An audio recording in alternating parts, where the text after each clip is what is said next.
दोस्तों सभी को नमस्कार। मेरा नाम चंद्रशेखर झुंझुनू से।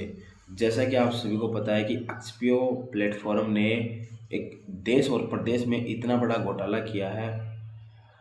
अब घोटाला करने वाले जो टॉप 5 जो लीडर हैं वो अपने सामने नहीं आ रहे हैं। अब मैं बात उनकी भी करूंगा और जिन्होंने आपका पैसा एक्सपीओ में लगवाया उनकी भी करूंगा। दरअसल बात यह है कि जिन लोगों ने पैसा आपका एक्सपी में लगवाया है, चाहे वो टॉप लीडर हो, चाहे वो इलाइट लीडर हो, चाहे वो आपका स्पॉन्सर हो, चाहे वो आपका रिश्तेदार क्यों ना हो, आपका पैसा तो भाई आपको जब निकालना है ना, तो आपको पैसा अगर आपको निकालना है तो आपको एफआईआर करवानी पड़ेगी। आपको ये डर लग रहा हो कि एफआईआर आज से पहले अपन लोगों ने नहीं करवाई है, क्या होगा एफआईआर में, और एफआईआर करवाने से क्या ही हो जाएगा, क्या पैसा आएगा। तो भाई मैं ये कह रहा हूँ कि पैसा चलो मान लो नहीं आएगा, लेकिन यार जिन लोगों ने आपका पैसा लगवाया है, ध्यान से सुनना, जिन लोगों ने आपका पैसा लगवाया चाहे वो A to Z कोई भी हो, जब ये चीज़ें एफआईआर होंगी, तुम लोग धरना प्रदर्शन करोगे, उनके गांव में जाओगे, समाज के सामने उनकी शर्म और इज्जत तो जाएगी ना।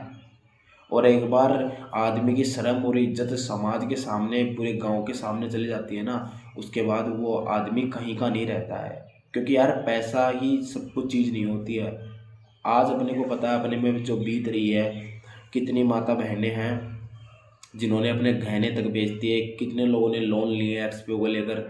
तो वो सारी चीज़ें जब तुम लोग इसमें पैसा लगा रहे थे, उस टाइम पे भी तुम लोगों ने ये चीज़ दरअसल भी सोची नहीं ना कि आने वाले भविष्य में अपने साथ अगर गलत हो गया तो हम लोग अपने पक्ष की लड़ाई किस तरीके से लड़ सके।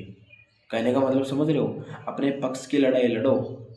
इन लोगों ने इतनी माता बहनों के आंखों में अगर आंसू लाए हैं ना, तो हम तुम लोग यार नामर्द हो। फिर मैं एक चीज़ बोलना चाहूँगा सर यहाँ, फिर तुम लोग घर से बाहर क्यों नहीं निकल रहे। ये टेलीग्राम पे मीटिंग लेने से, ग्रुपों में ज्वाइन होने से कुछ नहीं होगा भाई।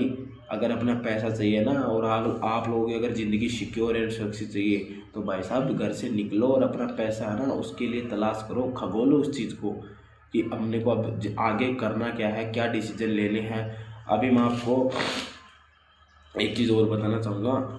29 मार्च को, हाँ जी 29 मार्च, आने वाले 29 मार्च को झुंझुनू के अंदर देश प्रदेश से लोग इकट्ठे होंगे। बड़ा महाधरना होने वाला है, जो कि टेलीग्राम पे भी बता दिया, ऑलरेडी सारे ग्रुपों में ये न्यूज़ फैल भी गई है। और धरना कहाँ होने वाला है, उन लीडरों तक भी ये बात फैल गई है जिनको ये लग रहा है ना कि कुछ नहीं कर सकेंगे। भाई मैं आपको बता दूं, 18 तारीख को जो धरना किया था रजत शर्मा के गांव सिंगोद कला में, उस धरने से इतना इफेक्ट पड़ा है कि उन टॉप 5 लीडरों की भी फटी पड़ी है। वो भी ऐसे सोच रहे हैं कि यार ये पंगा अपन लोगों ने गलत ले लिया। मेरे पास सूचना आई है कि वो लोग भी इस तरह डर रहे हैं कि पूरे गांव में अब उनकी वैल्यू खराब होगी, हम लोग धरने को लेकर सब जगह जाएंगे, ऐसा कोई भी घर नहीं छोड़ेंगे, ऐसा कोई भी रिश्तेदार नहीं छोड़ेंगे उनका जहां हम लोग नहीं जाएंगे। क्योंकि यार उन लोगों ने अपने रिश्तेदार भी तो नहीं छोड़े, अपने रिलेटिव जब आज परेशान हो रहे हैं ना उनकी वजह से, तो अपन लोग क्यों रुकेंगे। अपन लोगों को पागल कुत्ता काट रखा है, तो अपन लोग रुकेंगे। उन लोगों ने बोला कि हाथ नहीं छोड़ना, साथ नहीं छोड़ना, आज कहाँ गए वो लोग। 4 महीने से लोगों को गुमराह कर रहे हैं। तो मेरा कहने का मतलब ये है कि आप लोगों को पहले भी पागल बनाया और अब 4 महीने तक पागल बनाया। 28 तारीख तक का आपको नाम लिया ना, तो अभी भी आप लोग घर से बाहर नहीं निकल रहे, तो सबसे बड़ी मूर्खता आपकी है। तो फिर आपको इसका मतलब ये कोई इंटरटेनमेंट चल रहा है यहाँ पे। 10 से 12 लोगों की आज तक मौत हो गई है, ठीक है। उनके घर वालों से पूछो जाकर एक बार कि उन लोगों में क्या बीत रही है। उनके परिवार से पूछो एक बार जाकर कि उसके परिवार में जिन लोगों की मौत हुई है ना, उनके परिवार में उन लोगों को क्या बीत रही है। जिनकी बॉडी घर से जाती है ना, उनको पता चलता है, इन मूर्खों को क्या पता। तो ये चीज़ है, मैं आपको बता दूं, अगर भाई इस घोटाले से बचना है, आगे इंडिया में ऐसे कोई भी स्कैम होते हैं उन सभी को लेकर अपन लोग आज आज ही इसका ट्रीटमेंट कर देंगे। ये तो चलो मान लो, आप एक बात सपोज करो, ये चीज़ 12 नवंबर को हो गई, अगर ये चीज़ अगर 2 साल तक और चल जाती, 2 साल तक भी नहीं होती, तो मान लो कई लोगों ने पैसे बनाए हैं, बहुत सारे लीडरों ने भी पैसे बना लिए, जो इलाइट लीडर है वो साइड में हट गए पैसा बना बना के। लेकिन जो गरीब आदमी ने जो पैसा लगवाया है, वो आदमी यही सोचकर पैसा लगा रहा था। लगभग भाई साहब 50% लोगों की ये थिंक थी कि मैं मेरी बेटी की शादी करूंगा, बेटे की शादी करूंगा, मैं घर बनाऊंगा, मेरा कर्जा है। लोगों ने लोन ले लेकर पैसे लगवा दिए इसमें। आज लोगों की हालत ये हो गई, घर में खाने तक दाने नहीं है।